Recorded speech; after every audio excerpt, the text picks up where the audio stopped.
की राजनीति में पैदा हुए इस विश्वास के संकट को चुनौती के रूप में किसी राजनीतिक पार्टी ने स्वीकार किया तो भारतीय जनता पार्टी ने,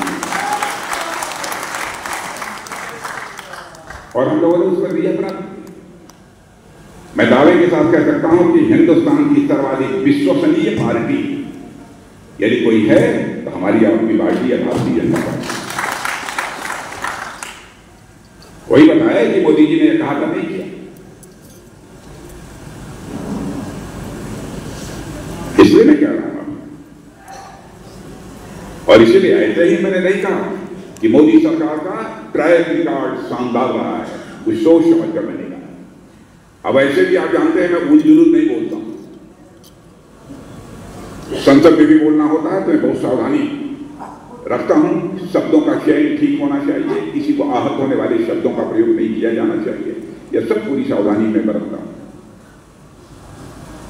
जो कुछ भी कह रहा हूं सोच समझ कर कह रहा हूं, नाप तोल कर कह रहा हूं।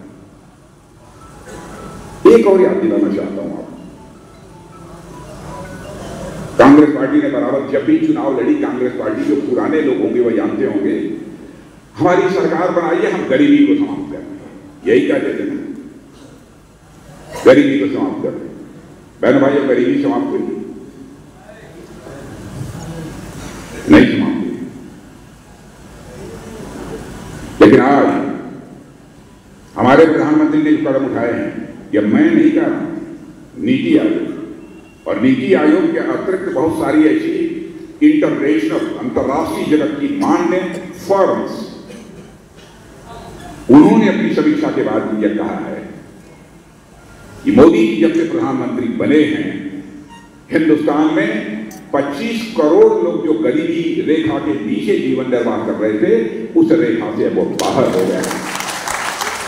जब मैं नहीं कह रहा हूं, मैं नहीं कह रहा हूं, नीति आयोग ने कहा, बहुत सारी इंटरनेशनल फर्म्स ने भी कहा, और प्रेस के दोस्तों से भी मैं कहना चाहूंगा, इसको सत्यापित कर लें, वेरीफाई कर लें। मेरी बात गलत हो तो मेरी अखबारों में खुलेआम आलोचना कर लें।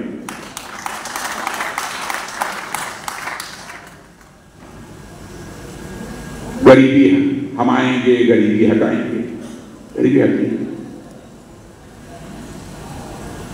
गरीबी भाषण देकर दूर नहीं की जा सकती, काम करना पड़ेगा।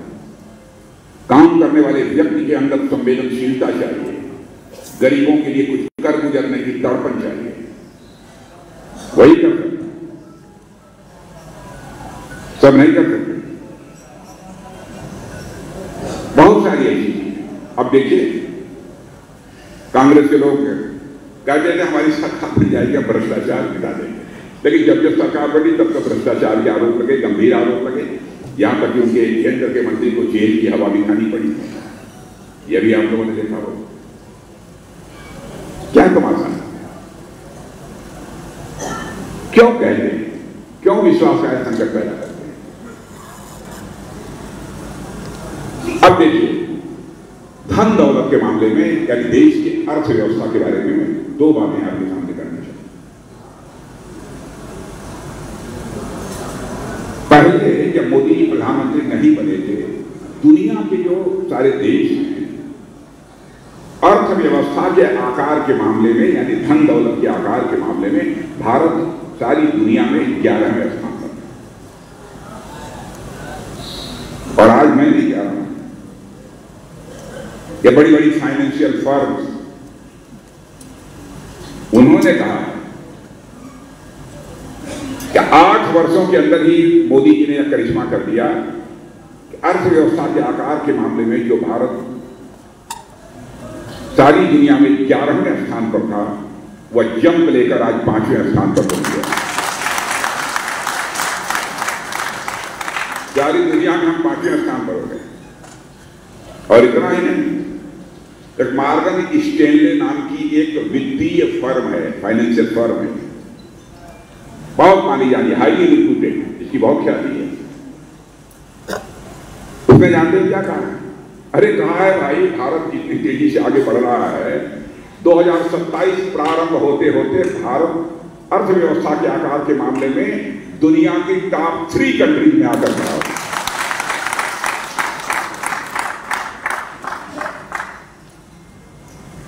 और हमारे प्रधानमंत्री का हौसला देखिए। हमारे प्रधानमंत्री ने कहा कि 2047 आते आते आजादी के 100 वर्ष पूरे होते होते हम भारत को दुनिया का विकसित देश बनाकर ही बनेंगे। तो सब मिला जुलाकर यह देश इतनी तेजी के साथ आगे बढ़ रहा है। साथ प्रधानमंत्री देश की शान, पहले अंतर्राष्ट्रीय मंचों पर भारत कुछ बोलता था ना, कोई बड़ी सारे विश्व की बैठक होती थी, उसमें भारत कुछ बोलता था तो लोग भारत की बातों को गंभीरतापूर्वक नहीं सुनते थे। भारत कमजोर देश है, सुनो न सुनो कोई फर्क नहीं पड़ता।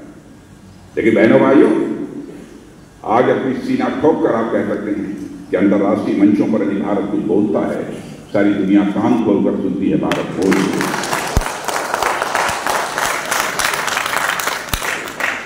यह है भारत, यह सारी दुनिया में भारत की बनी है। और ये घटना शायद अखबार में आप लोगों ने पढ़ी होगी उस समय, रूस और यूक्रेन की लड़ाई चल रही है, मालूम है 2 साल से। कितने लोगों को मालूम है? सबको मालूम। रूस और यूक्रेन की लड़ाई जब प्रारंभ हुई थी तो यूक्रेन में हमारे देश के लगभग हजारों बच्चे वहां इंजीनियरिंग की पढ़ाई कर रहे थे और कुछ वहां मेडिकल की पढ़ाई कर रहे थे। उनके जो यहाँ गार्जियन थे वो बहुत चिंतित थे, क्योंकि रूस की तरफ से लगातार मिसाइल चल रही थी। बड़ी संख्या में यूक्रेन में लोग मारे जा रहे थे। स्वाभाविक है, माँ पिता को इस बात की चिंता थी कहीं हमारे बच्चे भी संकट में फंस न जाएं, कहीं हम भी अपना लाल खो न लें। तो प्रधानमंत्री जी से उन्होंने मांग करना प्रारंभ किया कि मोदी जी चाहे जैसे भी हो हमारे बच्चों को यूक्रेन से बाहर निकालिए, हमारे बच्चे पढ़ें या न पढ़ें। दुनिया का देश का कोई प्रधानमंत्री जो काम नहीं कर पाया वो हमारे प्रधानमंत्री मोदी जी ने कर दिया। उन्होंने चटपट रूस के राष्ट्रपति मिस्टर पुतिन से बात की, यूक्रेन के राष्ट्रपति मिस्टर जेलेंस्की से बात की, और साथ ही दुनिया का जो ताकतवर देश माना जाता है अमेरिका, उसके राष्ट्रपति मिस्टर बाइडेन से भी बात की। 4.5 घंटे के लिए युद्ध रुक गया और 22,000 से अधिक संख्या में हमारे भारत के नौजवान यूक्रेन से निकलकर आए। यह है भारत। कभी कल्पना कर सकते थे? कतर में हमारे पूर्व नौसैनिक, हमारे नेवी, हमारे मिनिस्ट्री की बात है, यक्स सर्विस में पूर्व सैनिक जो नौसेना में नेवी में काम करते, वहां पर रिटायर होने के बाद अपनी सर्विस वगैरह कर रहे थे कंपनी में। किसी मामले में वहां की अदालत ने उनको फांसी की सजा दी। अब आप समझ लीजिए फांसी की सजा हो जाए तो क्या हालत होती है? कोई छोटी सजा नहीं है। एक व्यक्ति के प्रति संवेदनशीलता हमारे प्रधानमंत्री की, एक व्यक्ति की चिंता करना, जिनका बेसिक कैरेक्टर है, मूल चरित्र है। तो कतर के राष्ट्रपति से उन्होंने बात किया। बहनों भाइयों, आपको जानकर आश्चर्य होगा, कोई विश्वास करने को तैयार नहीं था। कतर के राष्ट्रपति से जब उन्होंने बात की, उसके बाद जो सारी हमारे पूर्व नौसैनिकों की सजा थी, फांसी की, वो माफ कर दिया उन्होंने।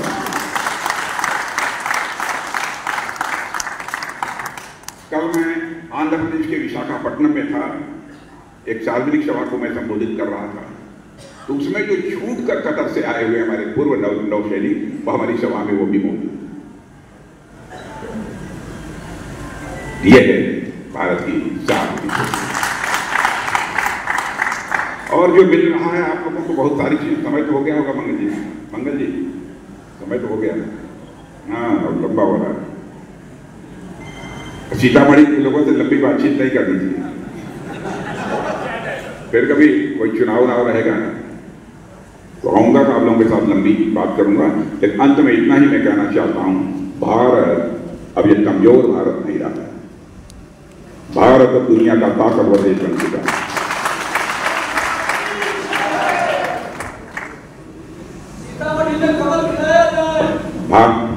भारत की तरफ आंख उठाने की भी कोई अनावश्यक जरूरत करेगा ना, तो उसका मुंहतोड़ जवाब देने की ताकत भारत को।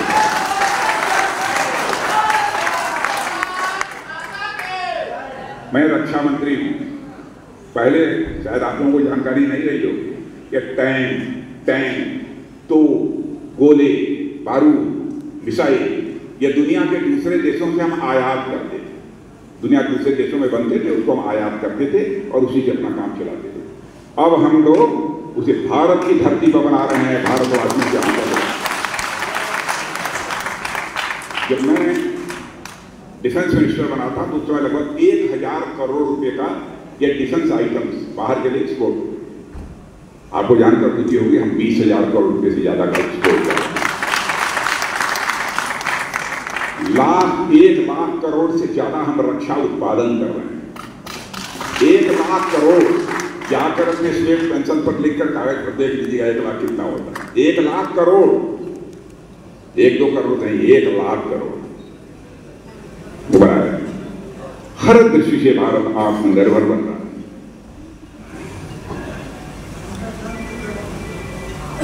और इतना ही नहीं, दुनिया के राष्ट्राध्यक्ष भी अब कहने लगे हैं 21वीं सदी यदि इस दुनिया में किसी की होने जा रही है तो 21वीं सदी भारत की होगी, भारत की। तो हम सबके लिए ये बहुत ही गौरव का विषय है। तो मैं आप सबसे विनम्र अपील करना चाहता हूं कि आप सबका स्नेह, आप सबका प्यार, आप सबका आशीर्वाद भारतीय जनता पार्टी पर बना रहे। मैं जानता हूं है बना रहे और पूरी ताकत देकर भारतीय जनता पार्टी का झंडा ऊंचा रखिएगा, यही अपील करते हुए और हम आपको विश्वास दिलाते हैं हमारे प्रधानमंत्री के नेतृत्व में भारत का मस्तक सदैव ऊंचा रहेगा। आप सबको बहुत बहुत